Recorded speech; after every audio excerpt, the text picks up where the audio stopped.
Aminuddin Gerindra dan Ina Bukhori Nasdem daftar calon wali kota, wakil wali kota ke KPU. Suara Bayuangga News Probolinggo, perhelatan Pilkada serentak tahun 2024 sudah mencapai final.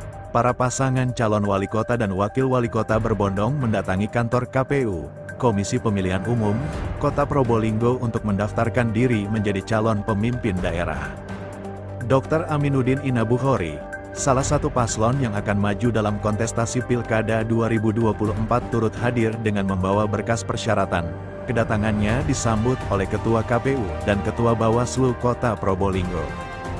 Dalam penyerahan berkas persyaratan, Aminuddin mengatakan dengan segala upaya serta persyaratan administrasi yang telah ditetapkan oleh KPU, dirinya siap untuk maju dalam kontestasi Pilwali 2024. Sementara itu, Radvan Faisal Ketua KPU Kota Probolinggo mengatakan jika KPU Kota Probolinggo intensif melakukan koordinasi dengan partai politik maupun dengan liaison officer, LO, demi lancarnya proses pendaftaran para pasangan calon wali kota dan wakil wali kota. Dalam konferensi pers, Aminuddin menyampaikan visi misinya dalam mencalonkan diri sebagai wali kota Probolinggo. Dirinya menyebutkan visi mewujudkan kota Probolinggo tangguh, sejahtera, modern, adaptif, dan berkelanjutan. Kru Suara Bayuangga News Indonesia mengabarkan dari Kota Probolinggo, Jawa Timur.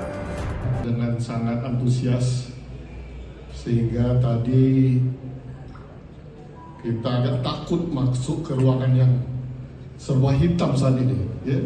Kalau saya lihat waktu Pilpres dulu serba orange, saya agak tenang masuk serba hitam, ada kesan magic kayaknya. Dan kelihatan ketegangan semua tadi ya, mungkin karena ini kami rombongan pertama. Calon wali kota Probolinggo 2024-2029 ini. Insya Allah dengan segala upaya yang sudah kami lakukan, dengan segala persyaratan yang telah ditetapkan oleh KPU dalam administrasi yang diperlukan dalam pencalonan ini telah kami siapkan, Bapak Ketua, dan kami menyatakan kepada semua, dan kami sudah melakukan tadi deklarasi, khususnya kepada Bapak Bawaslu, Ketua Bawaslu dan tim kami melalui proses yang cukup panjang, dan kami intensif berkoordinasi dengan partai politik maupun liaison officer atau penghubung KPU dengan partai politik.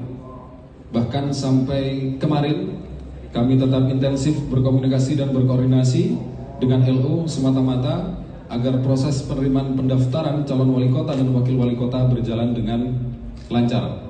Nanti kami berharap dokumen yang sudah disiapkan diserahkan kepada kami untuk kemudian diperiksa oleh tim Helpdesk KPU Kota, untuk kemudian kami nyatakan diterima sehingga nanti prosesnya bisa berjalan dengan lancar.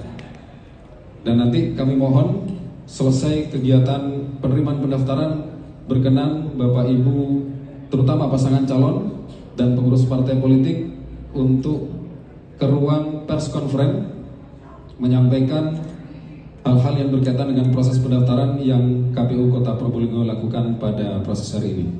Terakhir, kami mohon maaf sebesar-besarnya apabila dalam proses pelayanan kepada Bapak Ibu sekalian ada yang kurang berkenan. Mohon kami dimaafkan. Kiranya itu yang... Terima kasih dulu pada teman-teman media, teman-teman wartawan yang telah meliput acara mulai tadi.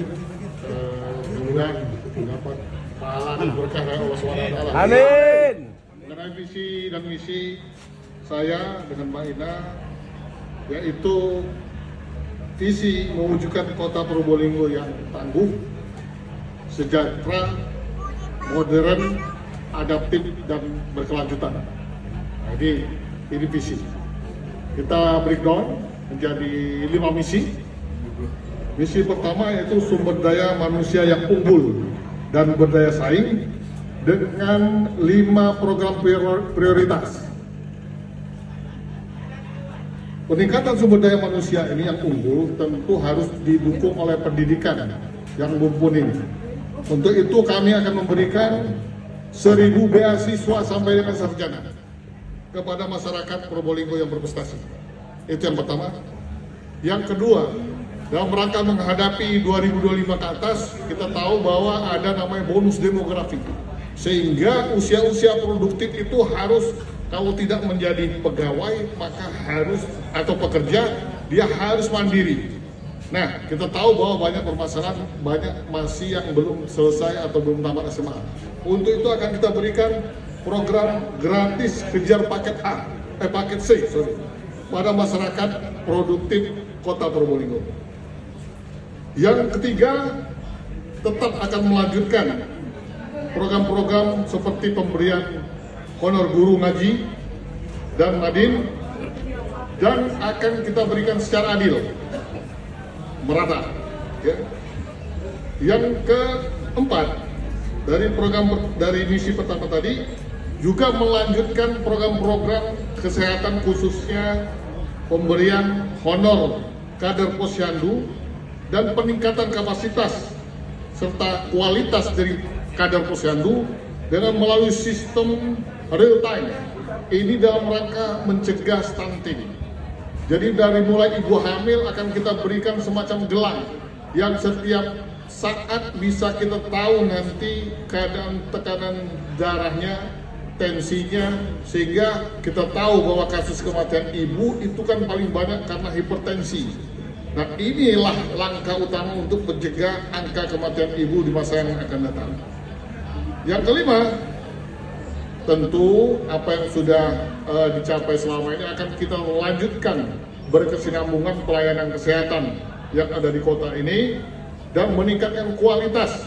Insya Allah, karena saya ini seorang dokter, saya tahu kualitas yang bagaimana untuk seharusnya rumah sakit tipe B, tipe C, tipe D, dan semua pelayanan kesehatan yang lain.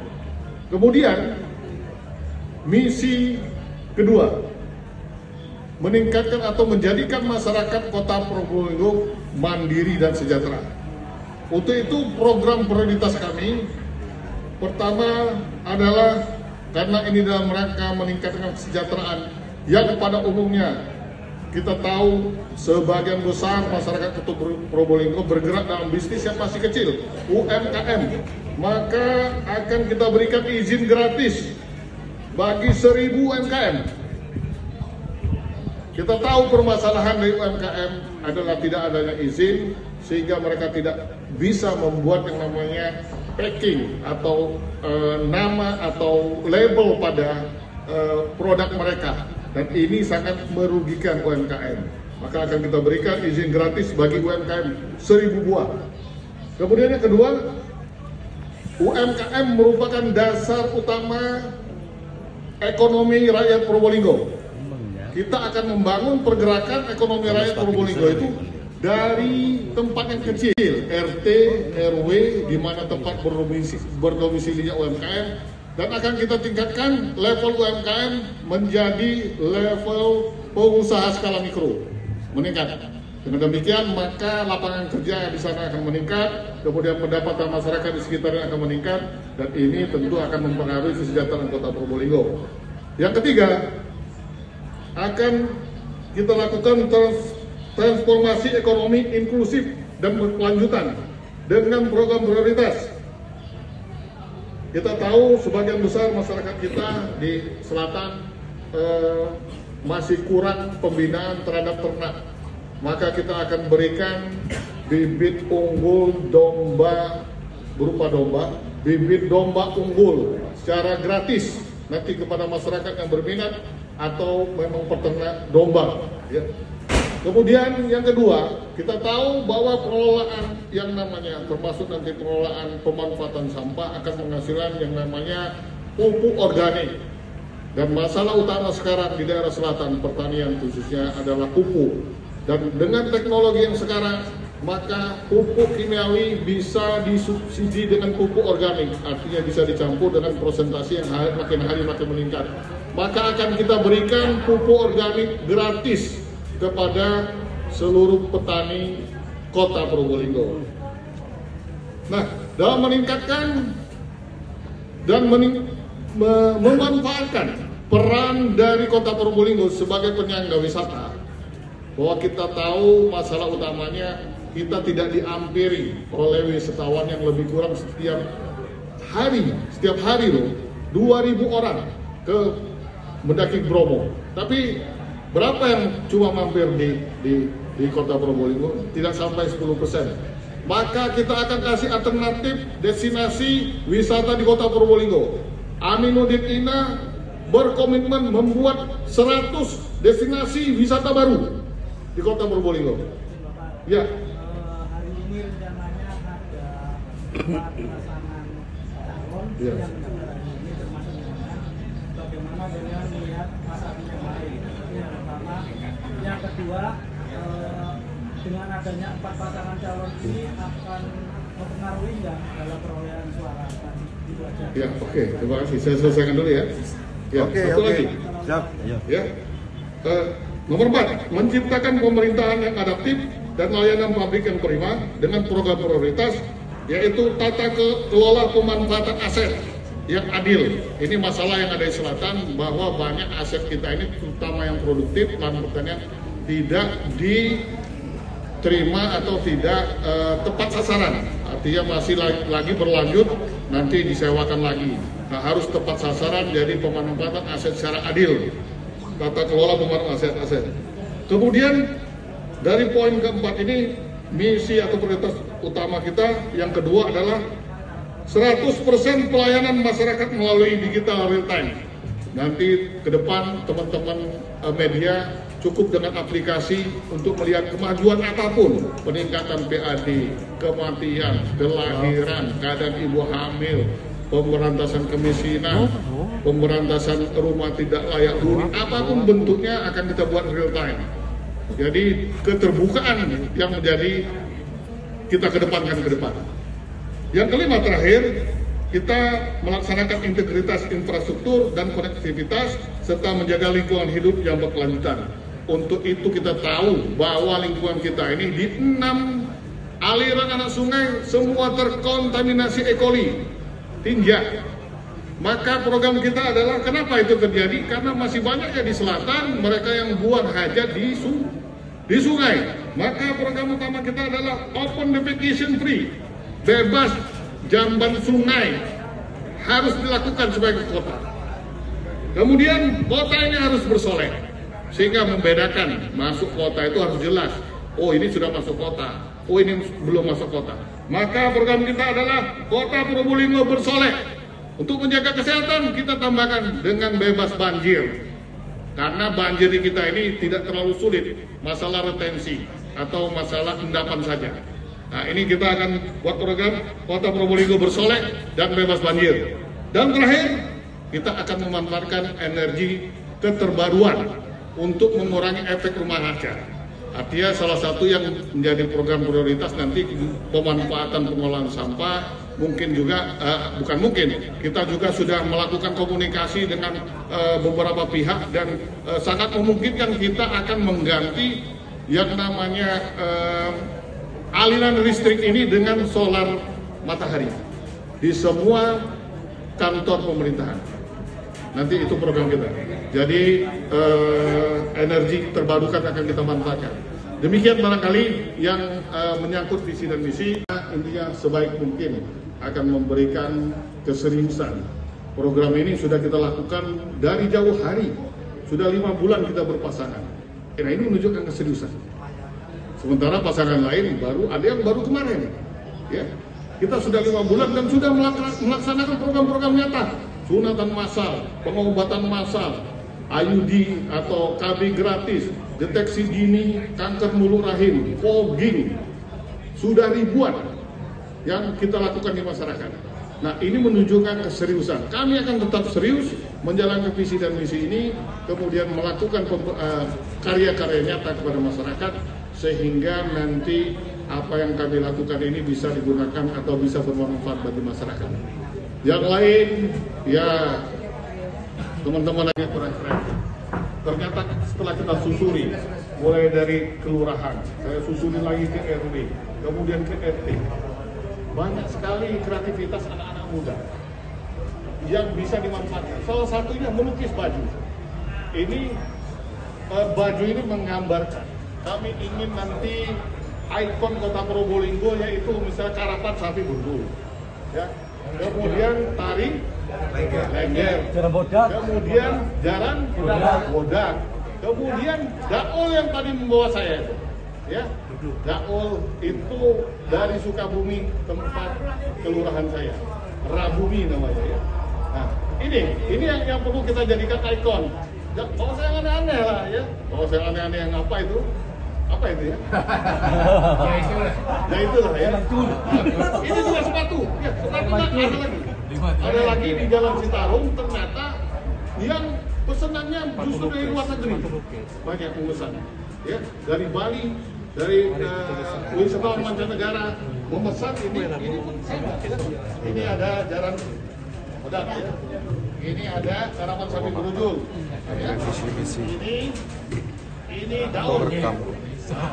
Kemudian ini lengger. Apa ini strategi? Produk lokal semua ini. Assalamualaikum warahmatullahi wabarakatuh. Selamat siang, salam sejahtera untuk kita semua, rekan-rekan komisioner, Pak Sekretaris, dan rekan-rekan media. Perlu kami sampaikan dalam pers conference ini, seperti tadi yang sudah dipantau oleh rekan-rekan semua, proses penerimaan pendaftaran calon wali kota dan wakil wali kota Probolinggo tahun 2024 untuk pasangan calon pertama yang mendaftar di KPU Kota Probolinggo yaitu Dr. Aminuddin dan Ina Dwi Lestari sudah tersampaikan oleh Ibu Ketua Divisi Teknis tadi bahwa statusnya untuk dokumen persyaratan yang disampaikan dinyatakan diterima. Artinya apa? Yang bersangkutan bisa melakukan proses selanjutnya untuk mengikuti tahapan-tahapan yang sudah ditetapkan dalam regulasi. Tadi juga oleh Ibu Ketua Divisi disampaikan bahwa setelah atau pasca dinyatakan diterima berkasnya oleh KPU Kota Probolinggo, yang bersangkutan kami minta untuk bersiap mengikuti proses pemeriksaan kesehatan yang dilakukan pada tanggal 31 Agustus 2024 sampai tanggal 1 September tahun 2024. Dalam berkas pemeriksaan kesehatan tadi kita sudah maksud kami surat pengantar itu sudah kita siapkan. Artinya nanti kita sudah bisa berkomunikasi dengan Rumah Sakit Dr. Sutomo pada tanggal 31 yang bersangkutan sudah bisa mengikuti proses pemeriksaan kesehatan. Dalam surat pengantar itu juga kami sampaikan beberapa hal yang perlu untuk disiapkan agar nanti proses pemeriksaan kesehatan itu berjalan dengan lancar. Nah, dalam kesempatan ini kami sampaikan juga kepada rekan-rekan media, pada proses pemeriksaan kesehatan nanti rekan-rekan media diperkenankan untuk juga melakukan peliputan di Rumah Sakit Dr. Sutomo, begitu ya. Ya. Disiapkan oleh teman-teman lah, kira-kira begitu ya. Jadi prosesnya bisa dipantau oleh rekan-rekan semua. Kiranya itu yang bisa kami sampaikan. Barangkali ada yang ingin ditanyakan, disilakan. Sampai hari ini ada berapa calon yang konfirmasi akan mendaftar ke KPU? Kalau surat resmi ada 3 yang sudah kita terima. Nanti di pukul 2, di pukul 14.00, kemudian di pukul 19.00. Termasuk juga yang tadi sudah selesai melakukan pendaftaran. Sementara satu lagi belum kami terima surat resminya, tapi komunikasi verbal sudah tersampaikan. Bahkan juga pemenuhan berkas persyaratan, koneksi kami dengan LO pasangan calon sudah dilakukan. Tinggal kami menunggu surat resminya untuk kemudian kami pastikan pendaftaran dilakukan pada pukul berapa. Kira-kira begitu. Kalau yang surat resmi menyampaikan surat resmi kepada kami 3, kemudian komunikasi verbal 1. Nah, ini yang kemudian kita tunggu surat resminya kapan akan mendaftar atau pukul berapa. Karena memang hari ini adalah hari terakhir proses pendaftaran, jadi tidak ada hari lain, tidak ada proses perpanjangan apapun. Kalau misalnya tidak ada surat resmi kepada kami, maka ya hanya 3 itu. Kalau ada surat resmi untuk yang sudah komunikasi verbal kepada kami, maka jumlahnya sekitar 4. Cukup. Ada lagi? Cukup.